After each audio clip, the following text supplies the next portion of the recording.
우리는 그동안 실험 시리즈 설교 말씀을 우리가 계속 듣고 왔습니다. 오늘은 네 번째 시간에 본문 말씀 가지고 일단 사랑해보자 라는 제목으로 말씀을 생각하도록 하겠습니다. 우리들이 가장 많이 사용하는 단어 중에 사랑이라는 단어 아마 제일 많이 쓰는 것 같습니다. 얼마 전까지만 해도 아들이 아버지께 사랑한다는 말을 좀 한다는 것이 굉장히 참 어려운 일이었고, 또 아버지로부터 아들아 사랑한다 이런 말을 기대하는 것도 정말 어려운 때를 우리가 보냈습니다. 저도 부친으로부터 사랑한다는 그 암시는 늘 받았는데, 그러나 사랑한다 아들아 이런 말을 직접 듣지를 못했습니다. 그래서 그런지 저도 이게 아버지 사랑합니다 이 말을 한 번도 해드리지 못한 것이 아직도 마음에 좀 아픔으로 남아 있습니다.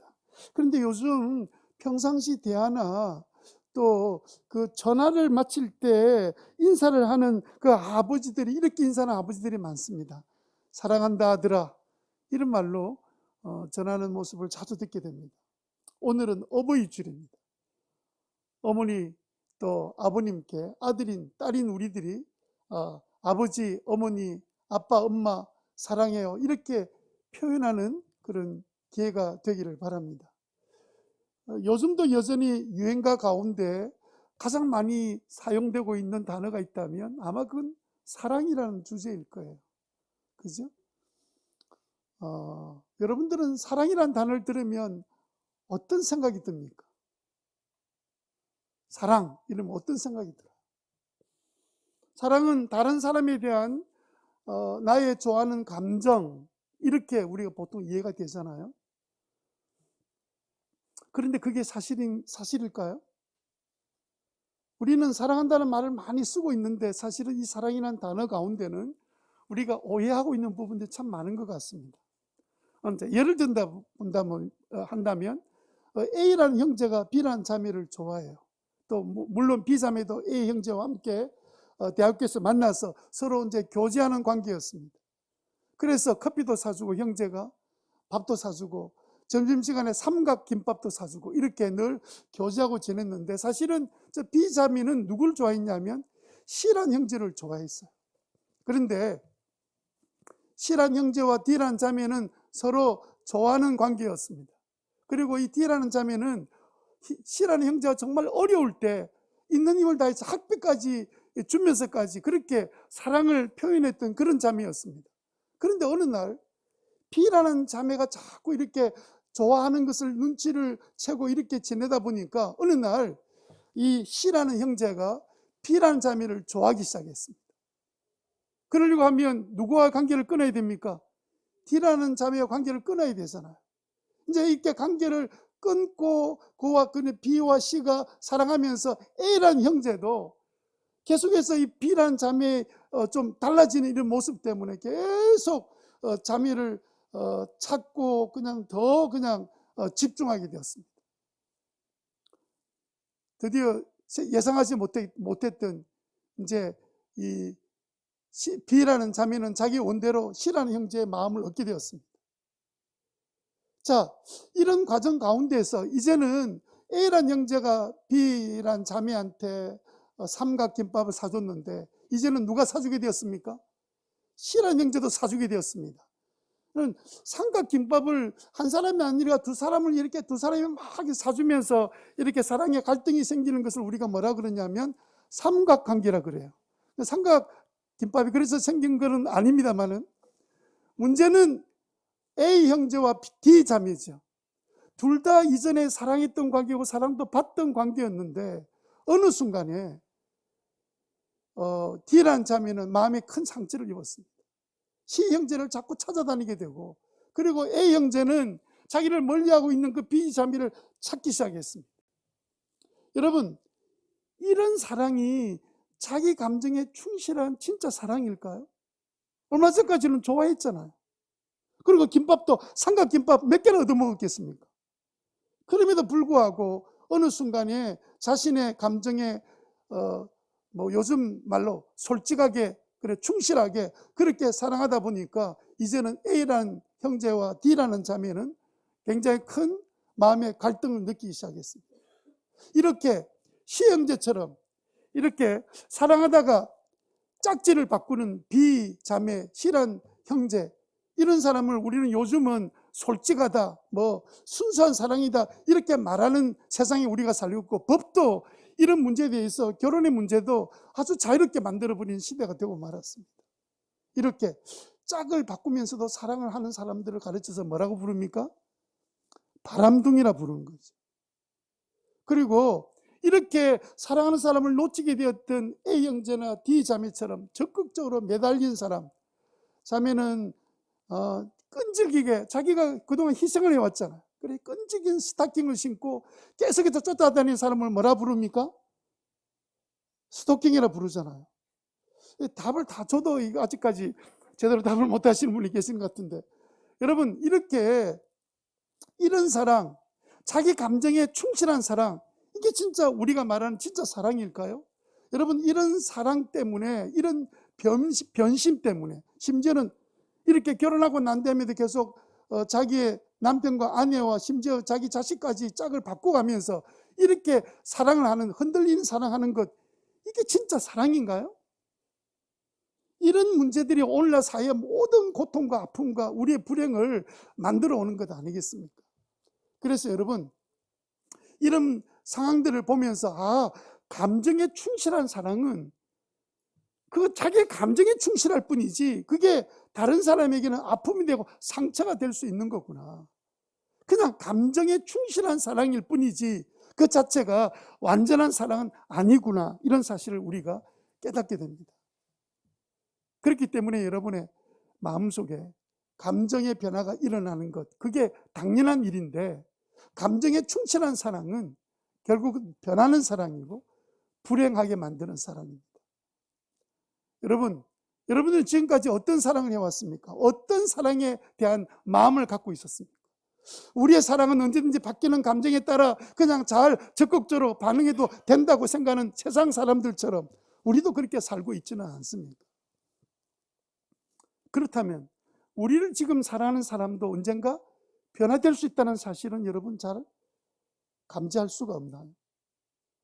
이런 감정적인 사랑은 결과적으로는 뭔가 우리에게 감정적인 어떤 자극은 주는 것처럼 보이지만 모두 다 불행하게 만드는 비극적인 결과에 이르는 것을 우리가 잘 보게 됩니다.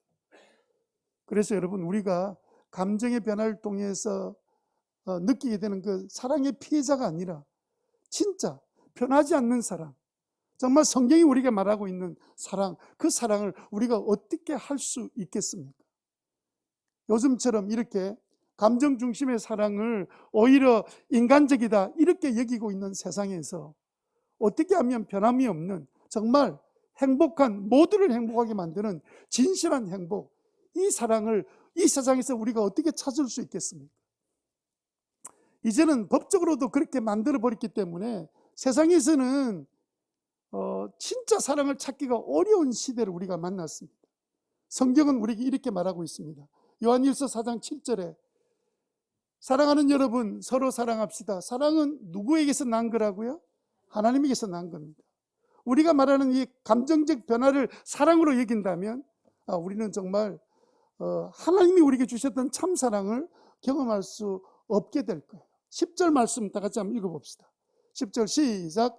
사랑은 이 사실이 있으니 곧 우리가 하나님을 사랑한 것이 아니라 하나님이 우리를 사랑하셔서 자기 아들을 보내어 우리 죄를 위하여 화목제물이 되게 하신 것입니다. 그러니까 참된 진짜 사랑은 하나님께로부터 우리에게 주어진 사랑, 우리가 하나님께 받았던 사랑이 진짜 사랑이죠. 그 그림자가 바로 부모의 사랑입니다. 우리가 하나님을 사랑한 것이 아니라 하나님이 우리를 사랑해 주신 거야. 처음부터 우리를 향하신 하나님의 사랑. 그래서 멸망하는 우리들을 건지시기 위해서 당신의 아들까지 이 땅에 보내시고 십자가에 대신 죽게 하셨던 그 사랑, 그 사랑이 우리가 말하는 참된 사랑입니다. 그리고 하나님께서 우리에게 주신 이 사랑으로 서로 사랑하라고 주님께서 말씀하셨어요. 내가 너희를 사랑한 것처럼 너희도 사랑해라, 이렇게 말씀하셨어요. 도대체 우리는 진짜 이런 사랑을 할 수 있겠습니까? 우리는 부모님으로부터 받았던 그 사랑, 이런 사랑을 우리가 말하는 사랑의 관계 속에서 누릴 수 있을까요? 어쩌면 우리는 이런 정말 변함이 없는 참된 사랑을 우리 부모님들을 통해서 우리가 잘 보지 못하고 잘할 수도 있습니다. 그리고 세상에서도 그런 사랑, 그 사랑을 경험하지 못하고 훈련받은 적도 없는 삶을 우리가 살아가고 있는지도 모릅니다. 주변에 그런 지구한 사랑을 하고 있는 사람을 보신 분도 있겠지만 대부분 사람들이 그런 사랑을 보지 못하고 살아가고 있습니다. 그런데 우리는 어떻게 사랑하는 방법을 제대로 알고 사랑할 수 있을까요? 우리 신자들은 어떻습니까? 우리 신자들은 사랑을 어떻게 하나요? 우리의 감정에 따라 사랑하지 않습니까? 우리는 예수님의 사랑으로 하나님의 자녀가 되었습니다. 그 성령님을 선물로 받았어요. 그 받았던 성령의 선물 가운데 사랑이라는 선물도 우리에게 주셨습니다. 그러면 우리는 성령님이 주셨던 그 사랑으로 우리가 지금 사랑을 하고 있습니까? 하나님의 그 사랑을 받았으니까. 그 성령님의 감동을 따라서 우리가 지금 사랑을 하고 있는 겁니까? 아니면 여전히 아직도 우리는 감정을 따라서 그게 진짜 사랑인 줄 알고 그냥 내 마음에 사랑의 그 마음이 일어나는 그 감정적인 그것만 사랑인 줄 알고 그렇게 쫓아다니고 있지는 않습니다. 저는 목사잖아요. 저는 일만 열면 성경 말씀처럼 사랑해야 됩니다, 사랑합시다, 이런 설교를 하는데 진짜 나는 그 주님께서 말씀하셨던 그 사랑으로 나는 살고 있는가? 어떻게 하면 나도 주님이 말씀하신 그 사랑으로 사랑을 누리고 사랑을 행하고 살다가 주님 앞에 갈 수 있을까? 이것이 저의 고민이기도 합니다. 여러분, 우리는 어떻게 하면 진짜 변함이 없는 사랑, 주님이 원하시는 그 사랑을 할 수 있을까요? 오늘 본문은요, 우리들에게 어떻게 하면 참된 사랑으로 사랑할 수 있는가, 그 사랑에 대해서 우리에게 말씀해 주고 계십니다. 만약에 우리가 주님 말씀하시는 이 사랑이 우리 마음에 없다면 우리는 어떤 삶을 살게 될까요? 그래서 우리가 첫 번째 고민해야 될 건 뭐냐면 우리는 하나님의 사랑이 아닌 감정에 의해서 움직이는 사랑이라면 우리는 아무것도 아닌 존재가 됩니다. 사랑이 없으면요, 우리는 아무것도 아니라고 성경 우리에게 말씀하고 있습니다. 아무것도 남는 게 없어요. 진짜 우리가 했던 모든 일에 사랑이 없이 행한 일들은 전부 다 헛된 일이라고 성경이 말하고 있습니다. 여러분, 오늘 본문 말씀 1절 한번 보실래요? 사랑이 없을 때 일어나는 일들에 대해서 이렇게 말합니다. 내가 사람의 말과 천사의 말을 할지라도 내게 사랑이 없으면 울리는 징이나 요란한 꽹가리가 될 뿐입니다. 2절 보실래요? 내가 예언하는 능력을 가지고 있을지라도 또 모든 비밀과 모든 지식을 가지고 있을지라도 또 산을 옮길 만한 모든 믿음을 가지고 있을지라도 사랑이 없으면 아무것도 아닙니다. 이 구절은 좀 이해하기가 좀 쉽지는 않습니다. 산을 옮길 만한 그런 대단한 믿음을 갖고 있는데 굉장한 사람이잖아. 그런데도 사랑이 없으면 아무것도 아니다. 엄청난 은사들을, 모든 비밀과 모든 지식을 다 가지고 있는데, 엄청난 은사를 갖고 있는데도 불구하고 진짜 사랑이 없으면 그 사람은 아무것도 아니다, 이렇게 말씀하시는 게 우리가 잘 이해가 됩니까? 왜 사랑이 없으면 아무것도 아닐까요? 하나님은요, 처음부터 사랑으로 우리 인생을 만드시고 구원하셨습니다. 사랑을 행하지 않으면 하나님의 그 사랑을 알 수도 없고, 게다가 나 자신과 다른 사람에게도 유익이 안 된다, 이렇게 말씀하고 있습니다. 3절 읽어보실래요? 3절 다 같이 읽겠습니다. 시작. 내가 내 모든 소유를 나누어 줄지라도, 내가 자랑 삼아 내 몸을 넘겨줄지라도 사랑이 없으면 내게는 아무런 이로움이 없습니다. 자, 우리 이 구절 정말 난해합니다. 아니, 자기 소유를 다 나누어 준 그 자체가 사랑 아닙니까? 그리고 내 몸을 내어줄지라도, 이 말은 개정적에 보면 불태워 자기 몸을 희생할지라도 사랑이 없다. 그 자체가 사랑 아닌가요? 그래서 이걸 지금 본문은 뭐라고 말하냐면, 내 소유를 다 남에게, 최근에 이제 뭐 갑부가 뭐 이혼하게 되었습니다만은, 예? 그렇게 가진 그 많은 사람이 이제 헤어지게 되었습니다. 우리는 생각할 때 그 많은 소유를 아프리카 불쌍한 사람들을 위해서 몇십 조를 기부했던 부부였습니다. 그런데 그게 사랑 아니었을까? 또 성경 말씀을 보니까 자기 있는 재산 다 주어도 그거 사랑이 없으면, 이렇게 말한 거 보니까 사랑 아니라는 이야기잖아. 내게는 아무런 이름이 없습니다. 그렇게 내 자신을 다 내놓아 준다 할지라도 그것은 아무런 이익이 되지 않는다. 이 말은 정말 놀란 말이 아닐 수가 없습니다. 이해가 정말 잘 안 되는 말씀입니다. 그런데 여러분, 한 가지 힌트가 있어요. 제가 물어볼 테니까 여러분들이 속으로 대답하시기를 바랍니다. 자, 나라와 민족을 사랑하는 게 쉽습니까? 집안에 있는 내 남편, 아내를 사랑하는 게 쉽습니까? 다시 묻겠습니다. 이게 대답하기 곤란한 모양인데, 여러분, 교회를 사랑하는 게 쉽습니까? 아니면 내 가족, 내게 딱 붙어 있는 내 가족을 사랑하는 게 쉽습니까?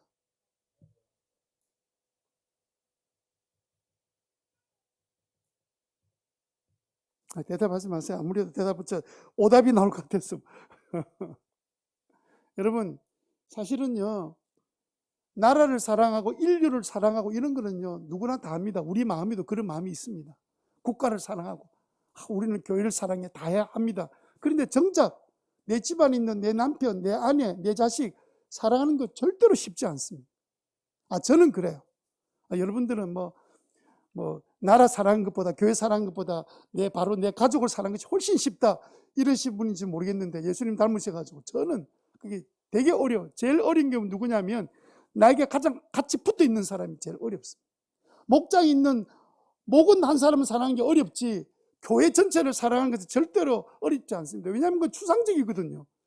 교회를 사랑한다, 사랑한다 이러면 되지. 그게 실제가 보이지 않잖아요. 그런데 내 목장에 있는 목은 한 사람은 눈에 보이잖아, 지금 사랑하는지 안 하는지. 근데 그건 굉장히 어려운 일이죠. 내 마음이 들지도 않고, 내가 원하는 것도 아니고, 나한테 불편한데. 아니, 남편도 마찬가지입니다. 예? 그래서 여러분, 이 소유를 다 넘겨주고 자기 몸을 불태우는 사람, 그런 사람이 될지라도 성경은 우리에게 뭐라고 말씀하고 계시냐면, 그건 사랑이 아닐 수 있다. 예를 들어 봅시다. 우리나라가 이제 군사 정권 때 분신 자살하는 사람들이 몇 분 계셨습니다. 그분들은 진짜 나라 사랑이 넘쳐서 분신 자살을 했을까요? 저는 그 속에 들어가 보지 않았지만, 아니면 정말 이 독재 군사 정권에 대한 미움 때문에 분신 자살을 했을까요? 그분은 사랑하는 자기 부모와 자녀를 정말 사랑했을까요? 쉽지 않는 문제지. 오늘 성경 본문에 보니까 자기 몸을 불태워 내어줄지라도 사랑이 아니다, 이렇게 말하고 있습니다.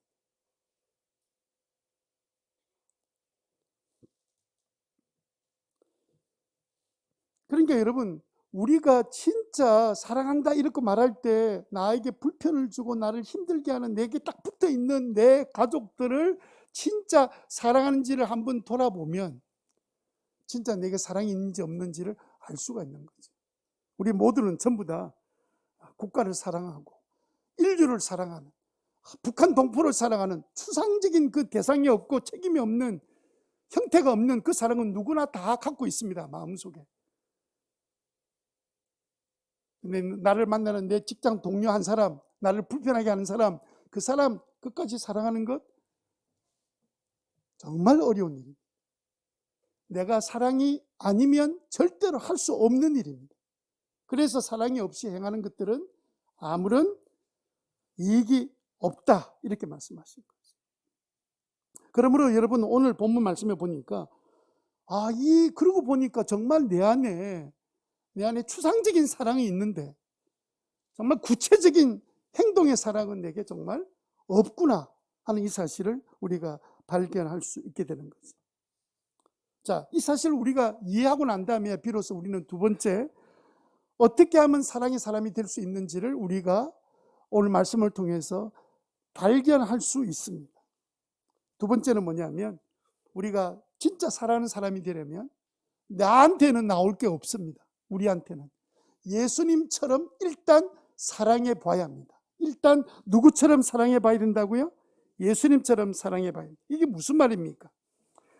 예수님께서 먼저 우리를 죄 가운데 놓여 살고 있는 날마다 주님을 배신하는 우리들을 버리지 않고 끝까지 사랑해 주셨던, 자격 없는 우리를 사랑해 주신 그 사랑처럼 우리도 일단 해보자는 것입니다.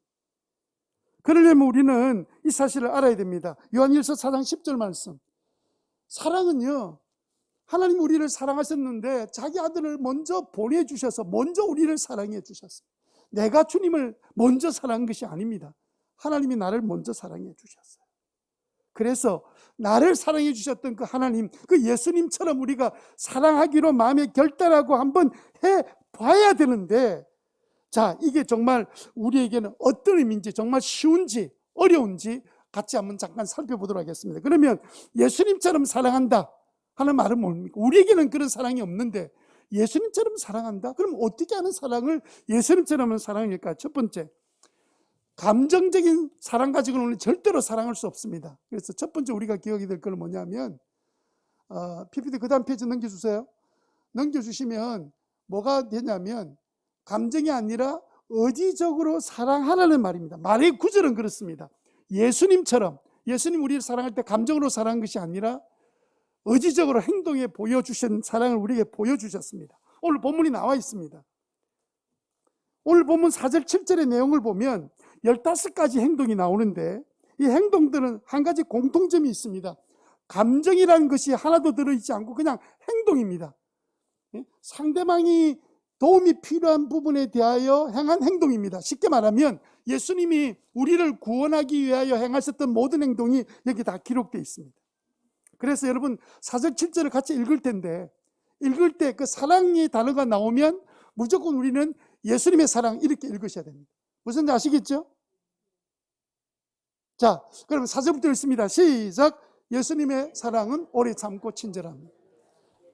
예수님의 사랑은 시기하지 않으며 뽐내지 않으며 교만하지 않습니다. 5절, 예수님의 사랑은 무리하지 않으며 자기의 이익을 구하지 않으며 성을 내지 않으며 원한을 품지 않습니다. 6절, 예수님의 사랑은 불의를 기뻐하지 않으며 진리와 함께 기뻐합니다. 7절, 예수님의 사랑은 모든 것을 덮어주며 모든 것을 믿으며 모든 것을 바라며 모든 것을 견딥니다. 아멘.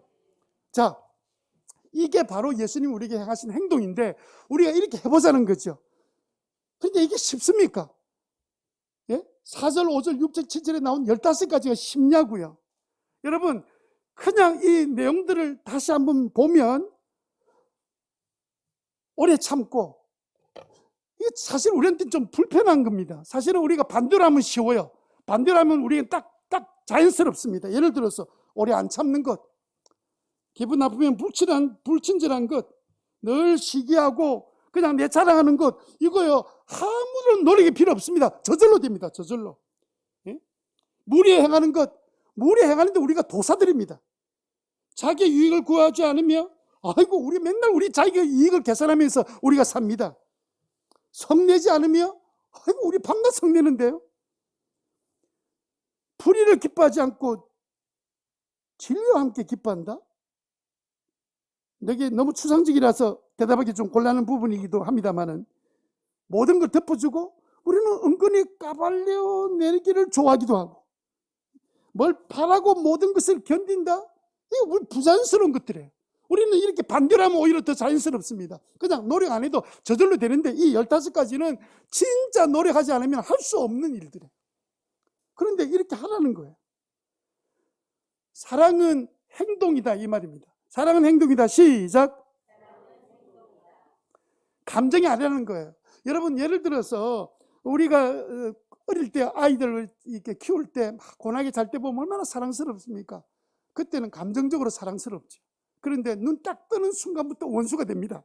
온 걸 뒤집어 놓고 일어나면 고집 피우고 때를 쓰고 갑자기 그냥 슈퍼 가서 땅바닥에 들어 눕고 막 이러면 환장합니다.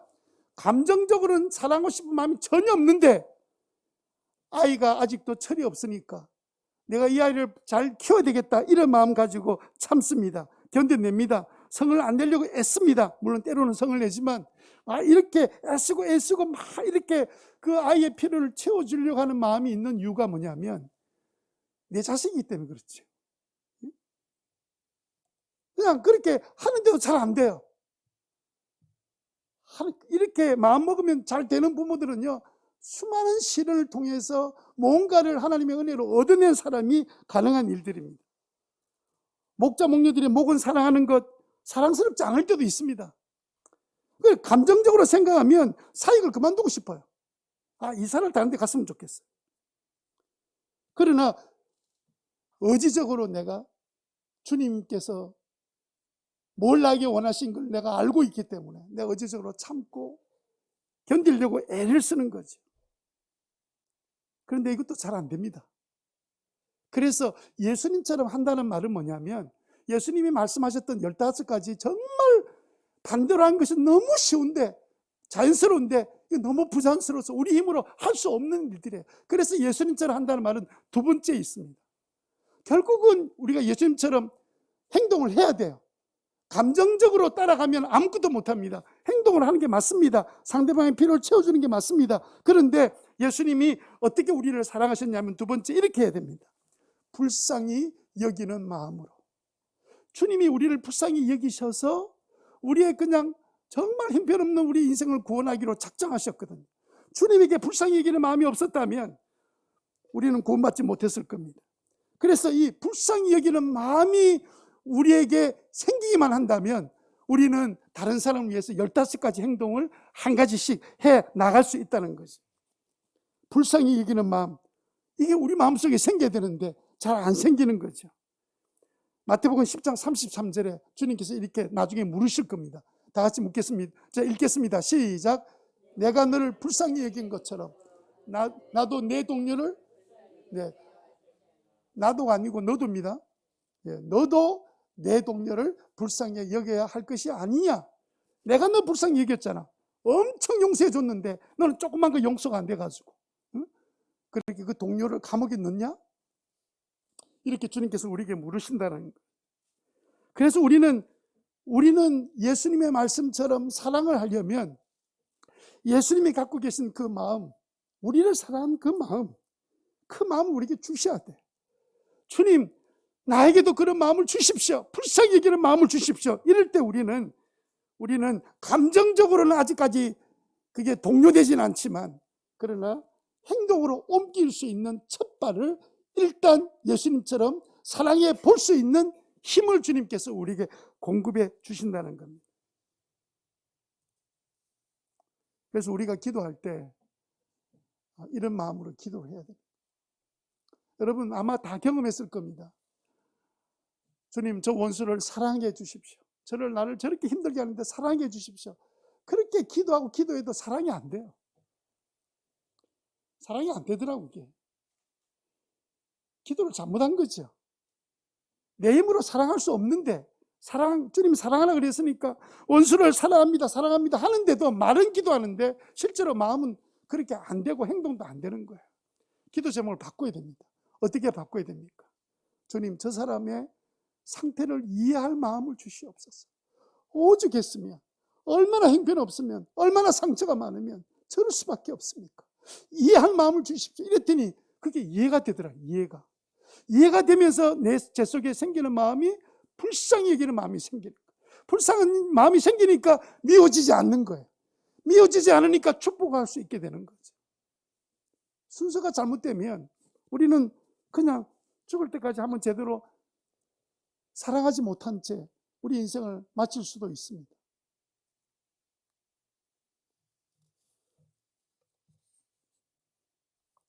이게 예수님께서 우리에게 말씀하시는 사랑하라는 말씀이에요.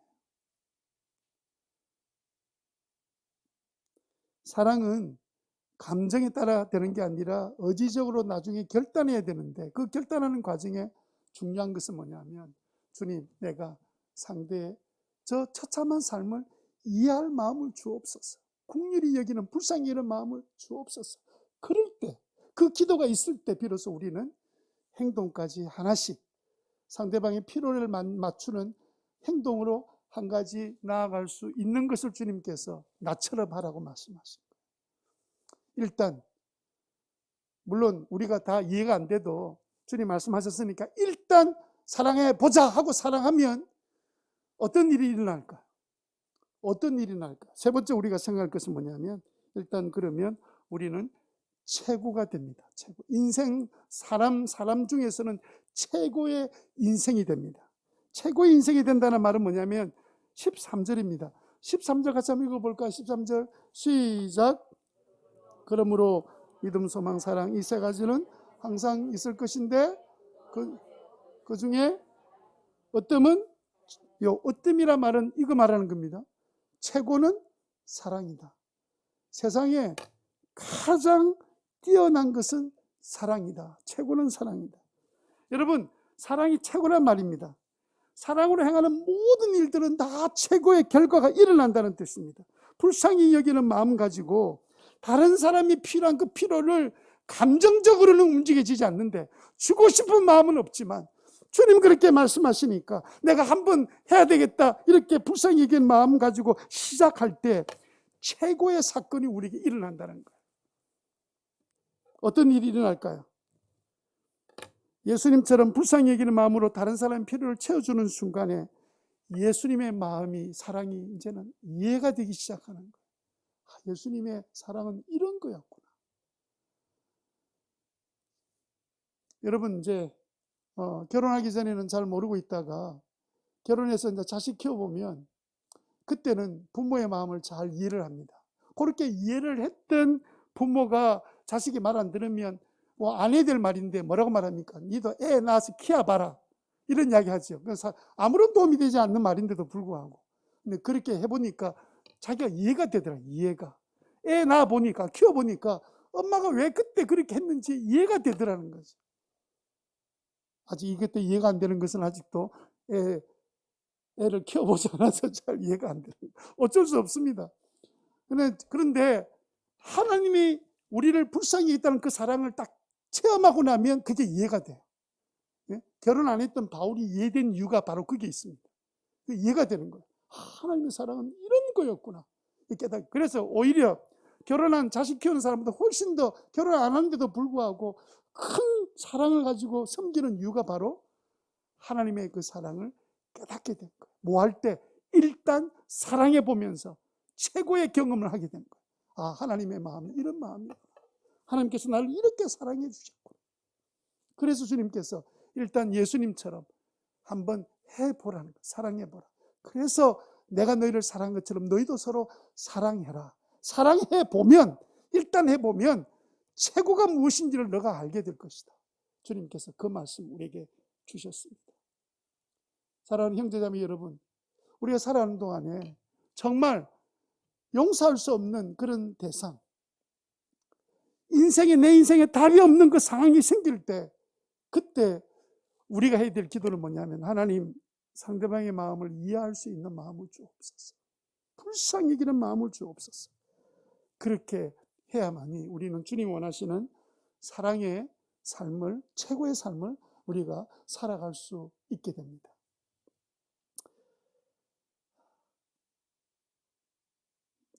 왜 일단 사랑해야 최고가 될까요? 영원히 내가 했던 모든 일들이, 그때 했던 그 사랑의 그 기쁨과 감격이 사라지지 않고 영원하기 때문에 그렇습니다. 여러분, 사랑으로 희생했던 그 순간의 기쁨과 은혜는 세상의 어떤 기쁨처럼 사라지는 게 아니고 영원하기 때문에, 13절 다 같이 읽어봅시다. 13절 시작.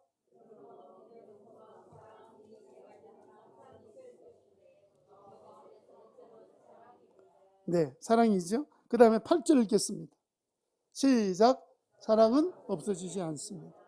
그러나 예언도 사라지고 방언도 그치고 지식도 사라집니다. 예, 사랑만이 영원히 남습니다.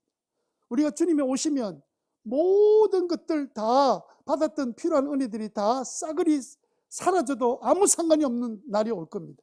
그때는 더 이상 예언도 필요 없고 말씀도 필요 없어요, 사실은. 예? 뭐 방언기도 하는 그런 것도 다 이제 은사도 필요 없습니다. 왜냐하면 주님께 직접 만나서 그 나라 영원히 사니까 그럴 필요가 전혀 없는 거죠. 그런데 여러분, 영원히 남는 것은 사랑은 영원히 남아있고, 이전에 내가 이 세상에 살 때 누렸던 그 경험했던 그 사랑도 영원히 남아서 우리와 함께 있는 거예요. 세상에 영원히 남는 것은 사랑밖에 없는 거예요.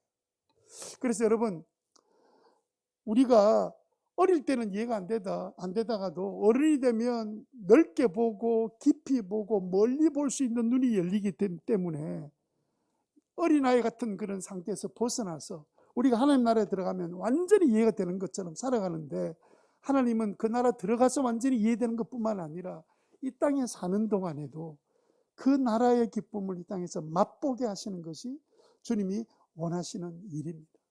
이 땅에서 그렇게 사랑으로 일단 살아보면서 그 사랑의 깊이와 은혜를 누리고 살아가라는 거죠.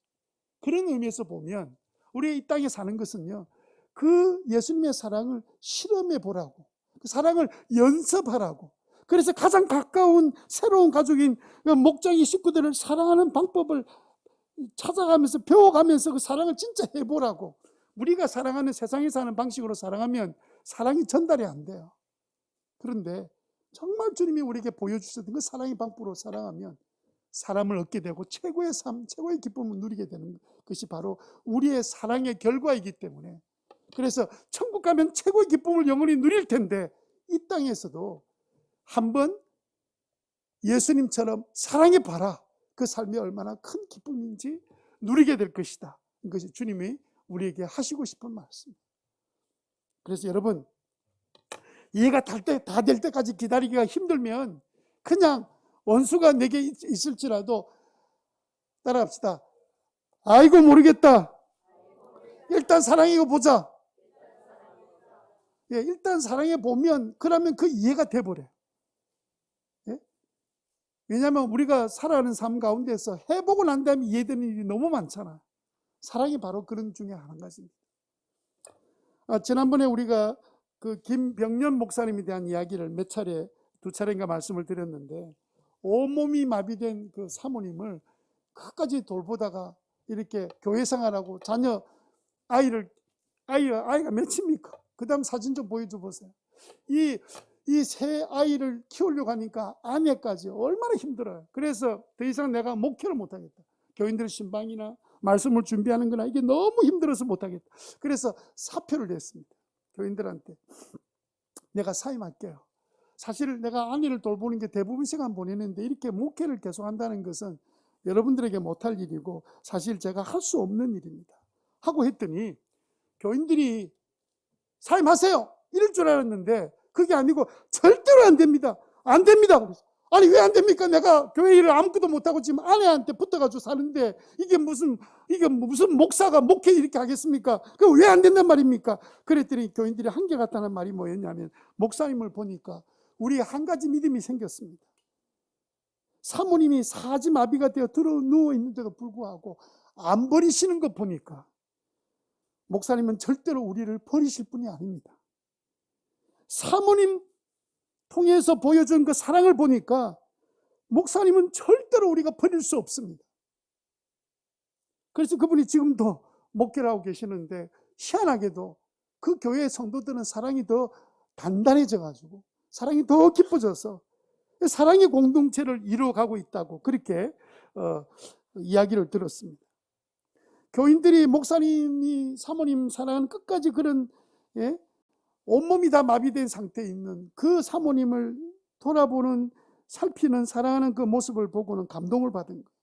절대로 이 목사님은 우리를 배신할 뿐도 아니고 우리도 이런 목사님 배신해서는 안 된다. 더 똘똘 뭉쳐서. 근데 이 목사님은요, 그 사모님 돌본다고 자기 일을 할 겨를이 없어요. 그분이 오직 한 거는 사랑하는 것밖에, 챙기는 것밖에 없었는데 오래 참고 기다리고 15가지 나왔던 그 내용처럼 그 아내에게 그렇게 한 것밖에 아무것도 없는데, 그런데 3명의 자녀들은 뭐라 그러냐면, 아빠 우리 왜 이렇게 행복하지? 늘 아이들이 행복하다는 거예요. 이 불평 많는 시대, 만족이 없는 시대, 우리 가정은 왜 이렇게, 우리는 왜 이렇게 행복해요? 사랑밖에 한 것이 없는데. 그 자기 아내를 돌볼 때 너무 힘들고 어려워서 하나님 너무 힘듭니다 그렇게 했을 때 예수님이 자신을 불쌍히 여겨주었던 것처럼 그 은혜를 기억나게 해주셔서 결국은 불쌍히 여기는 마음 가지고 그렇게 사랑을 한 번, 두 번 하는 동안에 놀라운 것은 더 큰 주님의 사랑을 깨닫게 되었고, 사랑을 하는 동안에 전에 없었던 가슴 설레는 마음이 계속, 우리는 사라지는 게 아니라 계속 마음에 생겨서 그 기쁨이 아이들에게 차고 넘쳐서 아이들이 너무 가슴 터져나가는 그 기쁨 가운데 행복하다고 말하는 그 사랑의 결과를, 최고의 삶을 누리는 인생을 살고 있기 때문에 목사님께서 하신 말씀처럼 한번 예수님이 나를 불쌍히 여겨주신 것처럼 그 사랑으로 사랑해 볼 때 더 마음이 메마르고 답답해지고 갈등이 생기는 것이 아니라 주님이 더 깊은 사랑 속에 들어가서 더 큰 사랑을 누리고 살아가는 사랑의 사람, 사랑의 놀라운 역사가, 사랑의 기적을 체험하게 될 것이라고 우리에게 간증하고 있습니다. 예수님처럼 사랑하니까 예수님이 더 큰 사랑을 부어주시는 최고의 사랑의 삶을 살고 계시는 김병년 목사님의 간증입니다. 그래서 우리는요, 주님 앞에 기도할 때 주님이 나를 불쌍히 여겼던 그 마음을 제게 주십시오. 그렇게 우리가 기도해야 되겠고, 우리는 주님 말씀하시면 일단 이해가 될 때까지 기다리고 있으면 우리는 어쩌면 많은 기회를 놓치게 될 거예요. 일단 사랑해 보면 그 사랑의 결과를 우리가 느끼는, 주님의 사랑을 더 깊이 깨닫는 그런 놀라운 은혜를 체험하게 될 줄로 믿습니다.